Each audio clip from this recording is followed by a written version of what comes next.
Chandra Bhagavan ki jai. Now we had reached where Lord Shankara, he had just left the ashram of Kumbha Rishi, and they had talked about the glories of Prabhu Shri Ram. And as he was leaving, he and Mother Parvati, as they were leaving to go back to Kailash, Parvat, he's thinking, Lord Shankara knew that Sri Ram had taken avatar, that he had come on earth as man. And he said that if I don't see him, I'll be missing a great opportunity. And it will be very much unhappy of me not to have some sort of vision of him. But he said if I were to unfold that to the people, then it is not yet required. His presence should not yet be revealed to anyone, for the time is not yet ripe. So he's thinking, he's walking, but his mind is focused upon Sri Ram. What strategy can I use to see my beloved Sri Ram? That is coming from Lord Shankara, Lord Shiva. So if he has this great desire to behold the magnificence of Prabhu Shri Ram, then what about us? He is recognized as God Almighty. But by the same token, Lord Shankara is Sri Ram himself also. They have the same powers. So he's saying, how can I see him without letting the world know? Because they should not know yet of the coming of Sri Ram. But while all this was happening, Sri Ram, they had left Sita in the cottage, and Ravan had abducted her. He made a plan with this guy who transformed himself to this golden deer to cause Sita Ma to want that deer. And in this fashion caused Sri Ram to be away from the cottage. And whilst he was there, while he was away, and then when marriage was shut, he screamed as though Sri Ram was in trouble. And when he screamed like that, Mata Janki tells Lakshman, you have to leave and go. Sri Ram is in trouble. But Lakshman knew that he should not leave. But Sita sort of insulted him and caused him to leave. But before he left, he drew 5 circles around the ashram. He says, come what may, do not ever cross those lines. But Ravan, when he came as this beggar. And it's only normal that you have to respond to these people who come to Bhik Mangi, to beg. He came just as a saint, come to beg. But he tried to cross, and when he came over the line, Sita Ma asked him to come in. But as he go to cross the line, fire came out, so he could not cross. That was the power vested in those lines as put by Lakshmanji. So he couldn't cross. So he had to devise a way to cause her to cross the line and come. And only when she crossed that line, she would be in danger. And she knew that you cannot let a person who has come like that, that saint who has come, and go behind. You must fulfill his desire. So she disobeyed and she crossed the line. And when she crossed the line, Ravan had all the power to grab her then. But all this was the Leela of the Lord and the Divine Mother. So he entrapped her and took her away. So when Sri Rama and Lakshman came back, they saw the cottage empty. And at that point in time, Sri Ram became very distraught. And they were looking. They went in the forest now, journeying through the forest to look for her. And as they were journeying across, same time Lord Shankara and Mother Parvati were coming. And he saw him. So you see, when there is an innate and an ingrained desire within you to behold the Lord, he comes to you. That is the power of devotion. That is the power of bhakti. So by virtue of this deep-seated thinking in his mind to see Sri Ram, it happened. So Sri Ram and Lakshmana were crossing this way. And when he saw Sri Ram, within all his soul, he bowed in reverence to Sri Ram. And there was a certain joy, an eternal joy, an ecstasy that welled up within his heart that Mother Parvati recognized. And she could not understand that. So I'll begin from this point. In Doha, Tulsidas sings, and as the lesson progresses, we'll see what happens.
Ati Vichit Raghupati Charit. Raghupati Charit means the activities of our beloved Prabhu Shri Ram. Raghupati refers to Shri Ram. He says, Raghupati Charit Janahi Parama Sujan. He says, the ways of Shri Ram is mysterious. Something that is mysterious is what you can't fully comprehend. So he's saying, exceedingly mysterious are the ways of Raghunath, Shri Ram. And only Janahi Paramasujan, only the supremely wise alone can fully comprehend his activities. Only the supremely wise, those who have that divine nature, they could fully understand. Because when we judge Shri Ram as an ordinary man, we judge him like ourselves. Shri Ram is beyond us. And we tend to judge people like ourselves. But we are so far remote from that spiritual elevation that we judge everyone and everything by our standard. So Tulsidas is telling his fellow sadhus, he says, "Oh sadhus, you cannot judge Shri Ram as you judge the ordinary man. He is beyond that. So only the supremely wise, those who have that developed knowledge, could fully understand the glory and the magnanimity of Prabhu Shri Ram." He says, "Je mati manda mimohabas hriday dharahu kachuan." He says, matiman means a foolish person. So he says, those people who are dull-witted, foolish, he says, and who are under the dominion of Maya, he says, they imagine something quite different from what is the truth. They don't fully comprehend the truth about the divine. Matiman, they do not have that capability. They are foolish. They cannot grab that. They cannot understand that. So, most of us, we say, well, Shri Ram is an ordinary man. Of course, he descended from that supreme state the man. That is the power of the Shri Ram, of the Lord. And he has come. And if he has come as a man, he can't display the qualities of the divine like that. Inherent in all his activities is something divine. But his very nature is to become like man, so that man can fully understand him and tread this pathway. He has left deep footprints in the sands of time, so that we, or the ordinary man, could step on those footprints. Because when we examine the life of Prabhu Shri Ram, he has gone through all kinds of difficulties, but he never complained. He found a way to override all the things that affected him. He's telling us by virtue of his life, oh man, in treading this pathway, in the human drama, all these things are possible. This is our normal daily life. But you don't have to be conquered by that. You must override them. There was nothing that affected Prabhu Shri Ram. Nothing. And when Valmiki tells Shri Ram, he says, my Lord, that person who maintains an equilibrium of mind both in difficult times and in good times, who maintain that level standard, level-headedness, he says, my Lord, such persons' hearts are all cleansed to receive you. Go there and make that heart your home. That is why Shri Ram, he transcended everything. Nothing affected him. And that is the standard he has set for all mankind to follow. So in Chaupai, Tulsidas sings.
Sambhu samaita hi Rama hi dekha, upaja hiya ati harashubhisisa. So I cannot jump the gun in the beginning. On that very occasion, Sambhu samaita hi Rama hi dekha. At that same point in time, when he was thinking about Shri Ram, Tulsidas says, on that very occasion, Shiva saw Shri Ram. Because both himself and Lakshman were in the forest looking for Mata Janaki. And while they were looking, they were passing. Shiva and Parvati were passing that way. So he got the opportunity to see Shri Ram. And Tulsi said, Upaja hiya ati harashu viseshi. his soul was enraptured. Not his body. His soul, his entire being was enraptured simply by seeing Prabhu Shri Ram. And that is the power of Shri Ram. When we look at him with these eyes, with these physical eyes, we may not see that. But when we have divine vision, when our sight is purified and we get that vision of Shri Ram, this is what happens. Our entire being is enveloped with a kind of ecstasy that is beyond comprehension.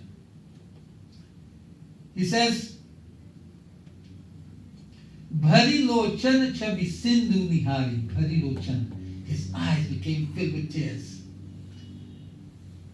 Tulsidas said, he feasted, Bhari lochan chabi sindhu nihari. He feasted his eyes on this ocean of beauty, chabi sindhu, on this ocean of beauty. But kusamai jan in akinhi chinhari. But he did not disclose his identity. He gets this thrill in his body, but he did not close his identity. Why? He said it was kusamai jan in akinha chinhari. It was not time yet. It was not a fit occasion to unfold this knowledge. So he saw, and within himself, that kind of feeling arose within him. But as normal, people living together, they understand and reach each other. They understand you. And Parvati, being the consort of Lord Shankara, she must understand. She would know when things are different with him. His mannerism, his thinking. So in Chaupai, Tulsidas tells us,